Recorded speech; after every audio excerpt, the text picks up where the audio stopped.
नमस्कार, राष्ट्रपोत से मैं पवन केसवानी। आमतौर पर कोई पार्टी यदि चुनाव हारती है और बुरी तरह से हारती है तब संगठन में बहुत बड़े बदलाव होते हैं। 2018 में भारतीय जनता पार्टी के चुनाव के हार के बाद अभी जो बदलाव हो रहे हैं वहाँ एक सबसे बड़ा प्रश्न खड़ा किया जा रहा था कि जब सब बदलाव हो गए तब क्या कारण है कि संगठन महामंत्री जो करीब 7 साल से अपने पद में काबिज हैं उन्हें नहीं बदला जा रहा है। मैं बात कर रहा हूं भारतीय जनता पार्टी छत्तीसगढ़ के संगठन महामंत्री पवन साय की। पवन साय के ऊपर बहुत बड़ा प्रश्न चिन्ह लगाया गया है। अभी हाल में ही छत्तीसगढ़ में जो नई कार्यकारिणी बनाई गई है उसमें पवन साय को पुनः से संगठन का महामंत्री बनाया गया है। हालांकि उनके अलावा 3 और महामंत्री हैं। पवन साय से पहले प्रदेश अध्यक्ष बदले गए, एक नहीं बल्कि 3 प्रदेश अध्यक्ष बदल दिए गए। सांसद अरुण साव चुनाव हारने के बाद चौथे प्रदेश अध्यक्ष हैं। ऐसे में पवन साय की छुट्टी कब होगी, ये जब प्रश्न खड़ा किया जा रहा था वहाँ हमारे पास इसका उत्तर मिल गया है। पवन साय की छुट्टी के लिए पितृपक्ष का इंतजार किया जा रहा था। नवरात्र में उनकी विदाई की खबर है। भारतीय जनता पार्टी के कार्यकर्ता इस प्रश्न को सोशल मीडिया के माध्यम से उठा रहे थे। बहुत सारे ऐसे प्रश्न खड़े किए जा रहे हैं जहां भारतीय जनता पार्टी खुद को असहज स्थिति में पाती है। पहले सोशल मीडिया नहीं हुआ करता था तब वो बात नहीं थी, लेकिन मौजूदा समय में जहां पार्टी अनुशासन की बात करती है वहां जमीनी कार्यकर्ता अपनी बातों को लिखते भी हैं और कटघरे में भी खड़ा करते हैं। पवन साय के अलावा 3 अन्य जो महामंत्री भारतीय जनता पार्टी ने बनाए हैं सभी प्रोफेशनल हैं, युवा हैं। जैसे केदार कश्यप, ये मंत्री रह चुके हैं, अच्छा खासा पॉलिटिकल बैकग्राउंड है। इनके पिता बलीराम कश्यप को छत्तीसगढ़ की राजनीति में भला कौन नहीं जानता। इसके अलावा विजय शर्मा, ये सीधे तौर पे प्रोफेशनल फील्ड से जुड़े रहे हैं। बाद में ये युवा मोर्चा के प्रदेश अध्यक्ष बनाए गए। मौजूदा समय में मिनी विधायक यानी जिला पंचायत के सदस्य हैं। इसके अलावा एक और नाम है ओपी चौधरी, जिन्हें पूरी दुनिया जानती है किस तरह के होनहार युवा आईएएस रहे, रायपुर के कलेक्टर रहे और इसी कलेक्टरी के दौरान उन्होंने इस्तीफा दिया और इस्तीफा देकर भारतीय जनता पार्टी ज्वाइन की। इसी तरह से सीए अमित चिमनानी, जो कि भारतीय जनता पार्टी का मीडिया में चेहरा बने रहे। विगत 7 सालों से तक करीबन इन्होंने 3000 से ज़्यादा डिबेट किए। वैसे 2011 से वे लगातार स्पेशलिस्ट के रूप में टीवी में दिखाई देते हैं। इन्हें छत्तीसगढ़ का मीडिया प्रमुख या मीडिया प्रभारी बनाया गया है। इसी तरह से देवलाल ठाकुर, ये भारतीय जनता पार्टी के प्रवक्ता बनाए गए हैं। कांग्रेस के युवा तुर्क रहे, दुर्ग से इन्होंने राजनीति की शुरुआत की। मौजूदा समय में बालोद में एक जाना पहचाना नाम है। जिला पंचायत अध्यक्ष के रूप में इनका परफॉर्मेंस गजब का रहा। आदिवासियों के हित के लिए मुखर होकर बोलते हैं। भारतीय जनता पार्टी के रणनीतिकारों ने ऐसे युवा को पहचाना और उन्हें पार्टी का प्रवक्ता बनाया। बदलाव और नियुक्तियों के दौर में भारतीय जनता पार्टी ने रवि भगत को भी आदिवासी चेहरे के रूप में प्रस्तुत किया, युवा मोर्चा का प्रदेश अध्यक्ष बनाया। रवि भगत ने अपने परफॉर्मेंस को जारी रखा। 11 सितंबर की नियुक्ति के फौरन बाद ये लगातार सप्ताह भर तक नंगे पांव पदयात्रा पर निकल गए।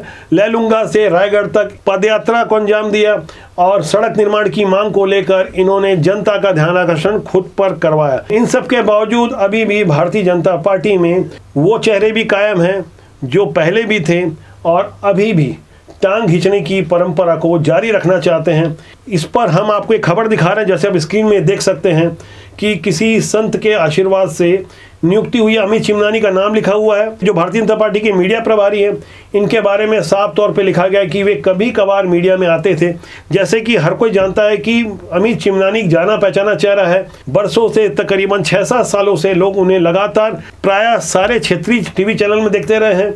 हर दिन 2-3 ये डिबेट करते रहे हैं, लगातार डिबेट करते रहे हैं, कभी 4-5 डिबेट भी करते रहे होंगे। बावजूद इसके इनके बारे में लिखा गया है कि कभी कभार टीवी में आते थे। इस लाइन से स्पष्ट है कि ये खबर किस तरह से प्लान करवाई गई है। और साथ ही इस खबर में आगे लिखा गया है कि नलिनी ठोकने, जो पहले मीडिया प्रभारी थे, उनके बारे में लिखा गया कि वो मीडिया से आते थे, जबकि नलिनी ठोकने कभी भी मीडिया बैकग्राउंड से नहीं रहे। इनके बारे में बताया गया है कि राम विचार नेताम के मीडिया प्रमुख थे। ये खबर भी गलत है। यानी इस तरह की जब गलत खबरें प्लान करवाई जाती है तब पता चलता है कि भारतीय जनता पार्टी में अभी भी कुछ ऐसे लोग हैं जो संगठन की नई नियुक्ति से नाखुश हैं। ऐसे चेहरों को पहचाना जा रहा है। यही कारण है कि अब जब संगठन मंत्री पवन साय की बदली हो रही है उन्हें हटाया जा रहा है। यहाँ ऐसे लोगों को भी चिन्हित किया जा रहा है। अंदर खाने की सारी चीज़ें छिपती नहीं हैं, क्योंकि भारतीय जनता पार्टी अब फुल एक्टिव मोड में नजर आ रही है।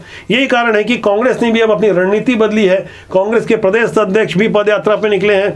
दूसरी तरफ सीएम भूपेश बघेल लगातार एक के बाद एक जनता से सीधे संवाद करते हुए नई नई घोषणाओं को, नई नई योजनाओं को सामने लाते जा रहे हैं। वहाँ भारतीय जनता पार्टी भी पशोपेश में पड़ती जा रही है। आने वाले दिनों में जब राम वनगमन पथ में भगवान श्री राम की मूर्तियां स्थापित की जाएगी, जहां गाय और गोबर को लेकर कांग्रेस अपनी नीतियों का और बड़े ढंग से खुलासा करेगी, तो वहां भारतीय जनता पार्टी अपने हिंदूवादी चेहरों को और धार देना चाहेगी, जबकि कांग्रेस भी भारतीय जनता पार्टी के अंदर चल रहे ऐसे घमासान बदलाव और नियुक्तियों पर नजर रखी हुई है। हमारी भी नजर है पवन साय के बाद जो नए संगठन मंत्री बनाए जा रहे हैं, उनके बारे में भी हमारे पास जानकारी है, लेकिन पुख्ता जानकारी के आधार पर ही हम किन्हीं बातों को जिम्मेदारी के साथ बोलते हैं। दरअसल जो नए संगठन मंत्री बनाए जा रहे हैं वे भी संघ की पृष्ठभूमि से, जिनका अपना गृह जीवन नहीं होता, पूर्ण समर्पण भाव से संगठन के लिए वे किस तरह के उदाहरण प्रस्तुत करते हैं वह देखने वाली बात होगी। संघ की पृष्ठभूमि और संघ की विचारधारा वाले संगठन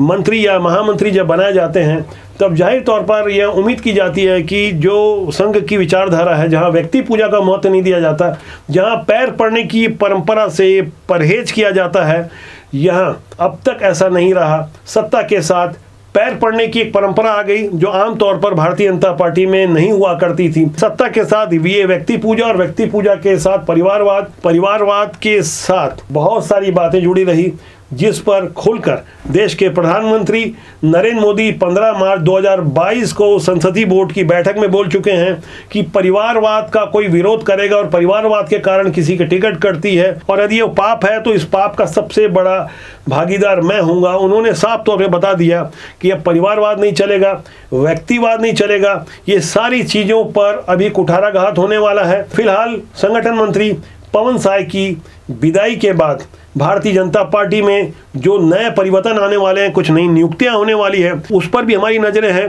साथ ही हमारी नज़र कांग्रेस की रणनीति पर भी है कि वहां संगठन में किस तरह से बदलाव होने वाले हैं। नए प्रदेश अध्यक्ष मोहन मरकाम के बाद कौन, और ब्लॉक से लेकर प्रदेश स्तर पर नई नियुक्तियां कैसे हो रही है, किस तरह से राष्ट्रीय अध्यक्ष बदले जाने का असर छत्तीसगढ़ पे पड़ने वाला है, ये सारे अपडेट एक एक कर हम आपको देते रहेंगे। राजनीतिक, सामाजिक, धार्मिक, आध्यात्मिक सारे विषयों पर राष्ट्रबोध आपका अपना जनमंच है। हम चाहेंगे इससे सब्सक्राइब करें और कमेंट बॉक्स में जाके अपनी राय दें, ताकि राजनीति की सुचिता के लिए हम आपके मार्गदर्शन से आगे भी कुछ बेहतर करते रहें। नमस्कार।